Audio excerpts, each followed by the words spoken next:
ഏത് മാതാപിതാക്കളുടെയും സന്തോഷം എന്താണെന്നറിയോ? സ്വന്തം മക്കള് നല്ല സ്വഭാവത്തിൽ ജീവിക്കുന്നത് കാണാനാ. ഇതൊന്നും നമ്മൾ വെറുതെ പറയുന്നതല്ല. ഒരുപക്ഷെ ചെറിയ പ്രായത്തിൽ നമുക്ക് തോന്നും വാപ്പയുമ്മയ്യ ലോകത്തിൽ ഏറ്റവും വലിയ ശത്രുക്കൾ എന്ന്.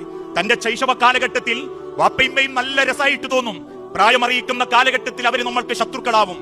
പക്ഷേ അവരവസ്ഥയിലേക്ക് നമ്മൾ എത്തുമ്പോ അന്ന് നമ്മൾ തിരിച്ചറിയും നമ്മളെ ജീവിതത്തിൽ ഏറ്റവും വലിയ സമ്പാദ്യം നമ്മളെ മാതാപിതാക്കളായിരുന്നു എന്ന്. അതുകൊണ്ടാ ഏത് രക്ഷിതാക്കളും ആഗ്രഹിക്കുന്നതും മക്കള് സമാധാനത്തിൽ ജീവിക്കാനാ, ആ മക്കള് സന്തോഷത്തോടെ ജീവിക്കാനാ. സ്വന്തം മക്കള് കാരണം മറ്റൊരു കുടുംബോ വ്യക്തിയോ ഒരു പ്രയാസത്തിൽ എത്തിപ്പെടാതിരിക്കാനാ. നമുക്കറിയാലോ, റസൂലുള്ളാഹി സല്ലല്ലാഹു അലൈഹി വസല്ലമ മകള് ഫാത്തിമ ബീവിയെ കല്യാണം കഴിപ്പിച്ചു കൊടുക്കുന്ന ഒരു രംഗണ്ട്. കല്യാണം കഴിച്ച് ഫാത്തിമ ബീവിയും അലി റളിയല്ലാഹു അൻഹുവും താമസം മാറുന്ന സമയം ഒരൽപ്പം കയ്യിലുണ്ടായിരുന്ന നാണയത്തുട്ടുകളും ഒരൽപ്പം കയ്യിലുണ്ടായിരുന്ന ചെറിയ പായയും ഫാത്തിമ ബീവിന്റെ കയ്യിലേക്ക് ഏൽപ്പിച്ച് നബി സല്ലല്ലാഹു അലൈഹി വസല്ലമ കൊടുക്കുന്ന ഒരു ഉപദേശമുണ്ട്.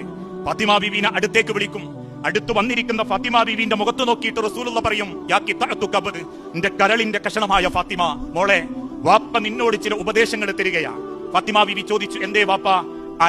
അലിയെ നീ സംരക്ഷിക്കണം ഫാത്തിമ. അലിയുടെ ദാരിദ്ര്യത്തെ നീ വെറുക്കരുത് ഫാത്തിമ. അലിയുടെ ദീനിനെ നീ സ്നേഹിക്കണം ഫാത്തിമ. അലി ഒരു പാപമാ മോളെ. അലിക്കൊരു പക്ഷേ നിന്റെ സൗകര്യത്തിലും സന്തോഷത്തിലും കൊണ്ടടക്കാൻ പറ്റിയിട്ടില്ലെങ്കിലും നിന്റെ ദീനിൽ അലി നിന്നെ സഹായിക്കുന്നുണ്ടെങ്കിൽ അലിയോട് വെറുപ്പ് വെക്കരുതേ മോളെ. അലിയുടെ പരലോകം നീയായിട്ട് നശിപ്പിക്കല്ലേ മോളെ എന്ന് പറയുന്ന ഒരു വാക്കുണ്ട്. ഒരു വാപ്പാന്റെ നെഞ്ചാണത്, ഒരു ഉമ്മാന്റെ പ്രാണനാണത്. എന്റെ മക്കള് കാരണം മറ്റൊരു കുടുംബം സങ്കടപ്പെടരുത്.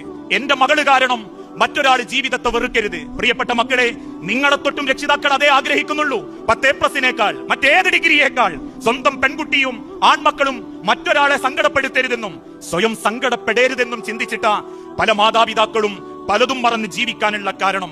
ആയിഷ റളിയല്ലാഹു തആല അൻഹാക്ക് നേരെ അപവാദ പ്രചരണം ഉണ്ടായ ഒരു സന്ദർഭമുണ്ട്. ആ അപവാദ പ്രചരണം നടന്നുകൊണ്ടിരിക്കുമ്പോ ആയിഷ റളിയല്ലാഹു തആല അൻഹാനെ ഉമ്മ കൂട്ടിക്കൊണ്ടുപോവുക.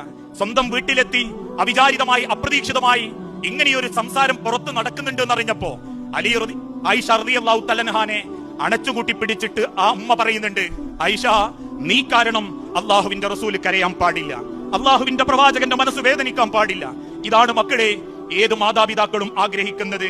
ആ ഒരു സ്വയം തിരിച്ചറിവ് അവരെ ജീവിതത്തിലേക്ക്, ആ തിരിച്ചറിവോടുകൂടി നമ്മൾ അവരെ തൃപ്തിപ്പെടുത്തുമ്പോഴാ നമ്മൾ നല്ല മക്കളാവുന്നതും നമ്മൾ ഏറ്റവും നല്ലൊരു ഉത്തമ കുടുംബത്തിലെ നല്ല സന്തതികളായി, നല്ലൊരു മക്കളായി മാറാൻ നമ്മളെ സഹായിക്കുന്നതും.